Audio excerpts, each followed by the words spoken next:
Et on va à Copenhague aujourd'hui. Il y a Alexis Lévy qui est à mes côtés sur ce plateau.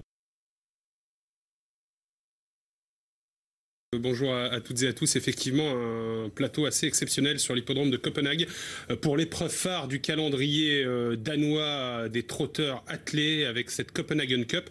Une épreuve qui, par le passé, servait de consolante à l'Elite Lopp. Elle se tenait quelques jours après l'Elite Loppette. Et cette fois-ci, depuis maintenant plusieurs années, on a décidé de placer au niveau des autorités internationales et de l'UET la Copenhagen Cup avant l'Elite Lopp et d'inverser un peu sa position avec celle du Grand Prix d'Oslo. Copenhague, rapidement une piste de 950 mètres sur l'hippodrome dont le nom est Charlottenlund. Une piste réputée comme étant ferme et pouvant devenir même épouvantablement ferme lorsque les conditions sont mauvaises. Apparemment, depuis le début de la réunion, elle est bonne. On a des chronos qui sont très très corrects. On a des hommes qui participent à cette Copenhagen Cup 2015 qui ont déjà gagné. Je pense notamment à Robin Bakker, le driver de Paul Agourt qui a gagné une course en début de programme, Jeff, alors que vous voyez que les chevaux sont en train de rejoindre la piste. C'est une course qui a pas mal réussi aux chevaux français dans un passé pas si lointain. En 2007, Cool Duco, en 2006, Mara Bourbon et en 99, Jesolo de Loup. La France qui est cette année, Jefferson, représentée par Voltigeur de Myrthe qui a tiré un numéro, il faut bien le dire, épouvantable, le numéro 8. Aux grandes dames d'ailleurs de son entraîneur Roberto Donati qui se demande s'il n'est pas poursuivi par la malchance en tout cas. Mais il est vrai aussi que ce trotteur est assez fameux et il nous a notamment enthousiasmé l'hiver dernier. Absolument, on peut espérer une chose pour lui, une course extrêmement rythmée car la tenue ne lui fait pas défaut, la vitesse non plus. Il est clair que si on a une course un peu verrouillée, son pilote Gabriele Gelormini va être obligé à un moment de venir parce que s'il attend les 500 ou les 400 derniers mètres à l'arrière-garde dans une course verrouillée, il ne pourra pas refaire de terrain sur les leaders. Mais je pense, et mon petit doigt me dit qu'on devrait avoir une course qui barde, car dans cette course, Jeff, on a Maven, qui est une véritable bombe de vitesse, qui a tiré un très bon numéro, le 2. Oui. Et on a un des chevaux réputé comme étant l'un des meilleurs débouleurs européens, c'est le numéro 3, Banks, dont la candidature est vraiment pas facile à cerner. Parce qu'il n'a pas les titres de ses adversaires, mais il est réputé, et j'ai pu voir une ou deux de ses courses sur les sites. En tout cas, au départ, c'est une bombe. Voilà. Ensuite, est-ce qu'il a le niveau pour battre les meilleurs? Robert B, qui est un champion, presque un crack, Maven, voire... Et qui vient de jouer de malchance d'ailleurs. Hein. Absolument, dans le prix de l'Atlantique. Ouais, exactement. Voire Voltigeur de Myrthe, et surtout BBS Sugarlight et Support Justice en deuxième ligne. C'est pas dit. Il y a une chose que je peux vous communiquer au sujet de ce cheval Banks, qui est un peu l'inconnu dans la maison de la course, c'est qu'il est beaucoup plus plébiscité au Danemark qu'il ne l'est chez nous. Oui. Il est aux alentours de 10 € là-bas, il est à 18 chez nous. Là-bas, on en parle beaucoup, c'est ce que m'a dit Christine Odegaard. On est en train de penser que c'est une future star peut-être, enfin, ou au moins un futur très bon cheval. Peut-être, c'est un 6 ans, il a encore une belle carrière devant lui. Et Christine Odegaard, qui suit pour nous à la rédaction la réunion dans son entier de Copenhague, dans son intégralité de Copenhague depuis le début de l'après-midi, me dit qu'on parle beaucoup de lui sur l'hippodrome et chez les commentateurs danois. Donc méfiance au sujet de ce numéro 3, qu'on va apprendre à connaître mieux. Ouais. Mais qui est un peu l'X de la course. Bon, bah écoutez, on va voir. En tout cas, les bruits semblent très favorables le concernant. Et là-bas, on semble afficher une belle confiance. Et ça se ressent notamment au niveau de la cote proposée. Gros plan sur le numéro 5 ici. Et puis on enchaîne avec Backfire, le numéro 6 maintenant, qui arrive avec Blanc Group. Ouais, Backfire qui est un outsider dans cette épreuve. Ce ne sera pas la meilleure chance de la course. Il peut prendre une petite place si ça se passe bien. Parlons un peu des principaux favoris de la course. O'Grady est également un énorme outsider dans cette épreuve. Bien, les principaux favoris de la course ont pour certains tiré de très bons numéros. Je passe notamment à Robert B, bien sûr, qui est pour moi pas un épouvantail, mais le favori logique de la course, le numéro 2 Maven. Et puis il y a ceux qui ont tiré de très mauvais numéros, surtout Voltigeur de Myrthe, car j'ai presque envie de dire qu'il vaut mieux partir avec le 9 ou le 10 en deuxième ligne sur ce parcours de Charlottenlund qu'avec le 8 à l'extérieur. Roberto Donati, philosophe, dit qu'il laisse tout maintenant dans les mains de son pilote. Il a bien raison, il va pouvoir faire voilà. Oui, voilà, c'est ça. Donc il dit que c'est peut-être lui, quelque part, de par sa façon de mener, qui gagnera peut-être cette course. C'est clair. Ou pas. Alors, après, ce sera le... Comme on le dit parfois dans le sport, quand on arrive dans la fin des championnats et qu'on a plein d'espoir, parfois il y a des entraîneurs qui disent on va tout faire, mais on n'a pas notre destin entre nos mains. Et j'ai un peu l'impression dans cette course que Gabriele Gelormini peut tout faire, mais qu'il n'a pas complètement son destin entre ses mains.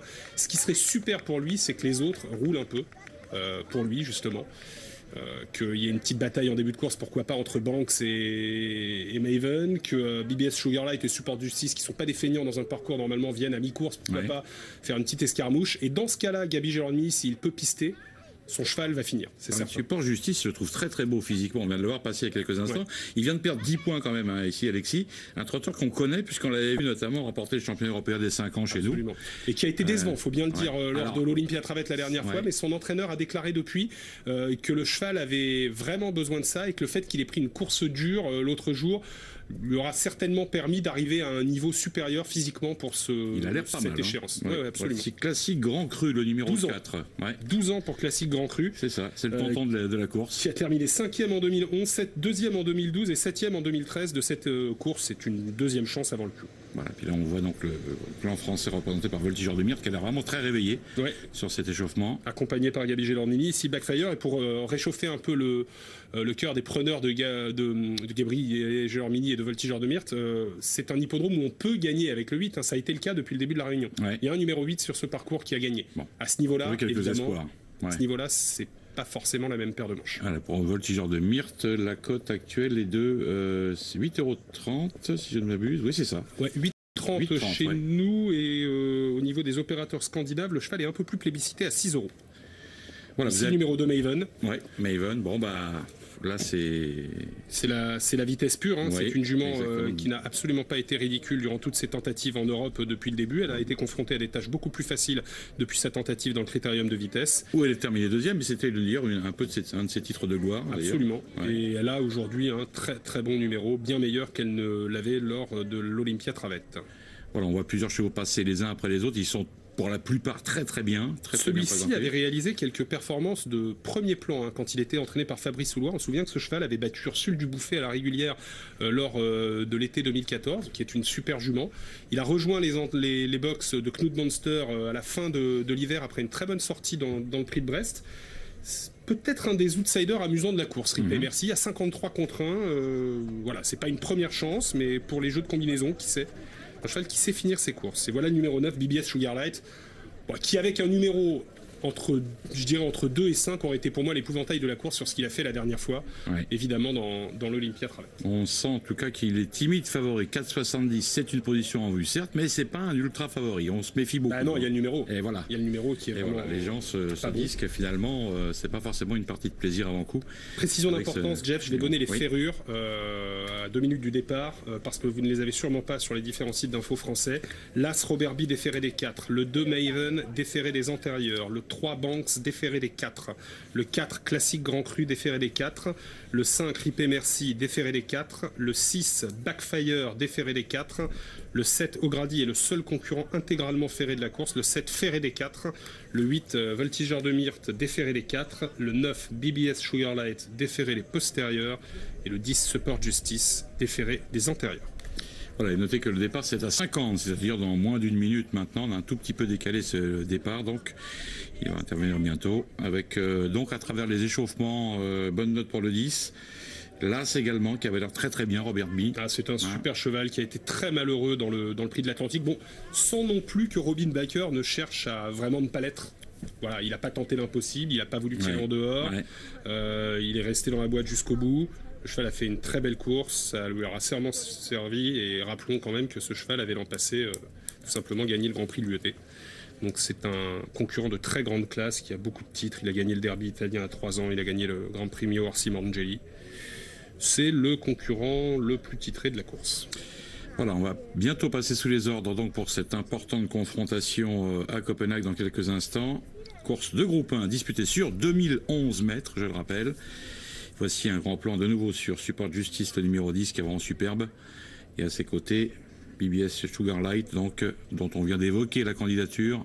Ce n'est plus le favori, puisque Robert B donc, est très très en vue maintenant, à 2,30 €. Voilà. 2,30 €. On peut penser que si les positions avaient été inversées derrière la voiture, les cotes l'auraient été aussi. C'est possible. Quand BBS Sugarlight et Support Justice vont venir, est-ce que BBS Sugarlight va réussir à occuper une bonne place puisqu'il va partir derrière Robert B, qui à mon avis ne va peut-être pas garder tête et corde tout de suite.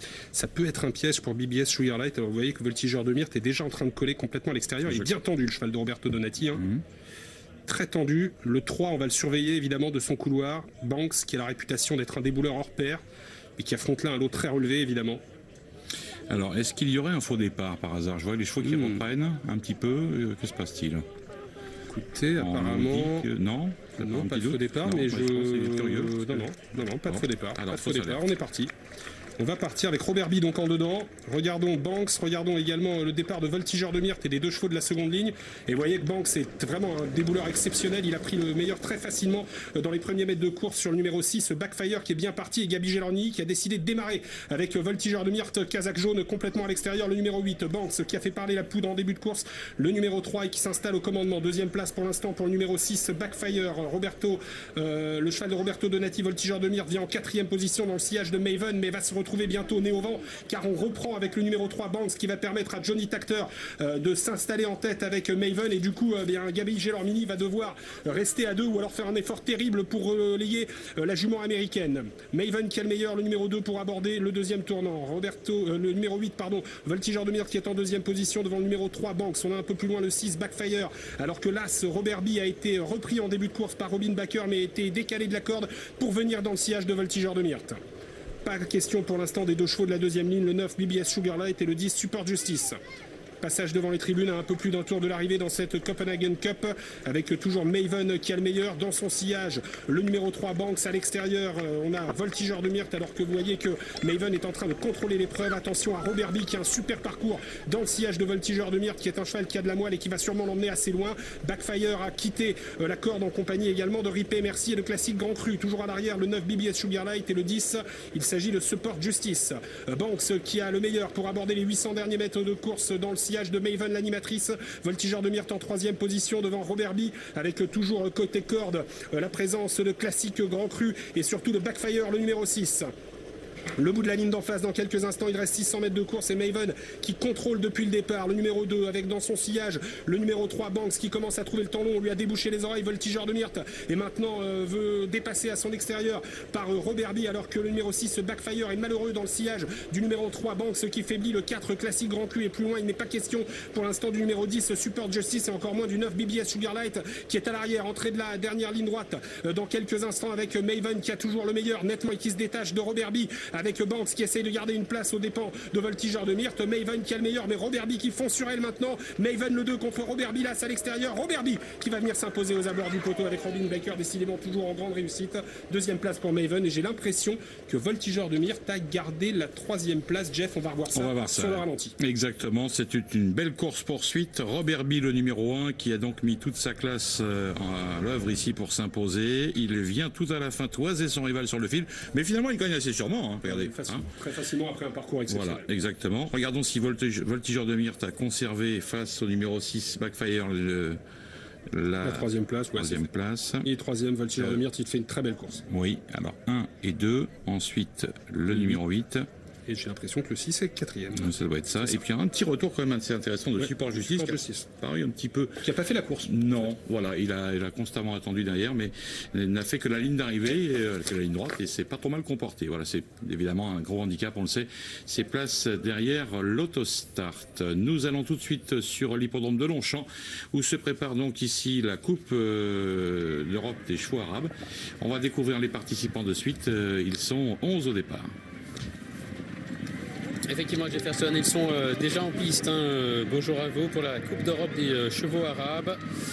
11 concurrents au départ et c'est le numéro 3 qui est le grandissime favori de la course, monté par Christophe Soumillon qui a gagné, je vous le rappelle, il y a 2 semaines demi-heure la poule d'essai des pouliches. Christophe qui monte ici le 3, le Serbania, c'est entraînement de Jean-François Bernard, un concurrent, Stéphane, qui vient de faire sa rentrée. Très peu couru d'ailleurs l'an passé en 2014. Oui, mais c'est un poulain qui a fait partie des meilleurs, notamment l'an dernier lorsqu'il a enlevé le derby des pur sang de 4 ans sur l'hippodrome de Chantilly. C'était le 15 juin, le jour du prix de Diane, Longines, et l'autre jour lorsqu'il a fait sa rentrée à Toulouse, c'était vraiment bien.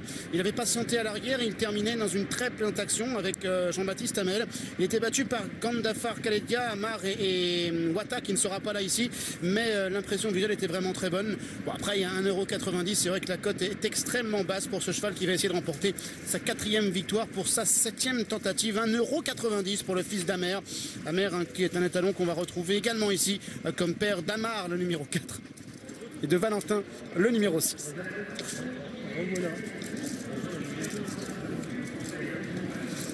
On suit les canters. Avec vous, messieurs. Oui. Le 10. Nous les suivons. Bun de l'Ardus, Franck Blondel, qui était le jockey d'Amina tout à l'heure dans notre poule d'essai des pouliches. Ça me barre au papier quand même, hein, ce numéro 10, Bun de l'Ardus. Ouais, et au canter aussi. Et au canter aussi. Donc écoutez, on peut... 62 contre 1. On peut faire l'impasse. Il y a sans doute mieux dans, c'est quand dans même la une course. catégorie où les canters, ça sont difficiles à juger, hein, non? Bah, celui-là, je sais pas, Ah, pas pour Stéphane et Dominique. Ah oui, bah oui, pardon. Et le poitrail, il est comment? Miguel, tu l'as pas vu. Je te jure, tu l'as pas vu. Et le poitrail, bah là, on le voit trop bien. Là, Miguel, il est de face. Stéphane attend que le cheval soit de dos.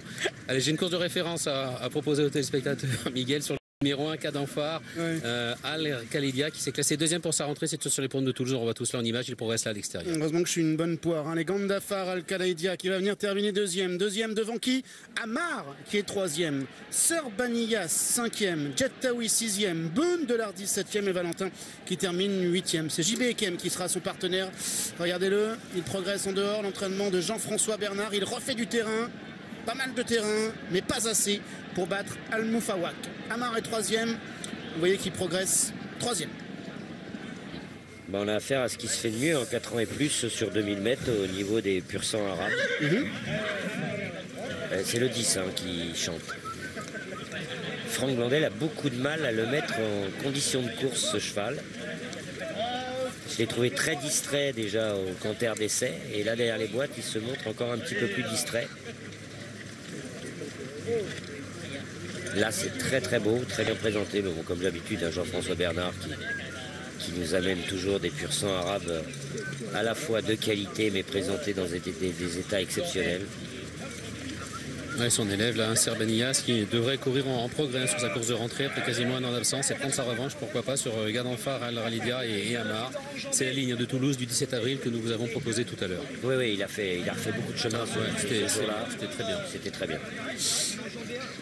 Alors notez que si vous n'avez pas été avec nous aujourd'hui sur live également pour revivre dans l'intégralité cette réunion de l'hippodrome de Longchamp, vous pouvez peut-être aller également sur equidia.fr pour un retour sur cette réunion avec les différentes analyses, avec les lignes droites, avec les différentes interventions des entraîneurs, des professionnels qui a pu interviewer Miguel au cours de cet après-midi. Et vous avez noté également, Gianni et Dom, que Umberto Rispoli et Christian Demuro n'étaient pas là aujourd'hui. Ils étaient partis en Italie et ils ont terminé premier et deuxième d'un groupe. Umberto s'imposant devant Christian Demuro. Il y a l'after aussi ce soir. Il y a l'after ce soir, c'est après les courses. Après les courses.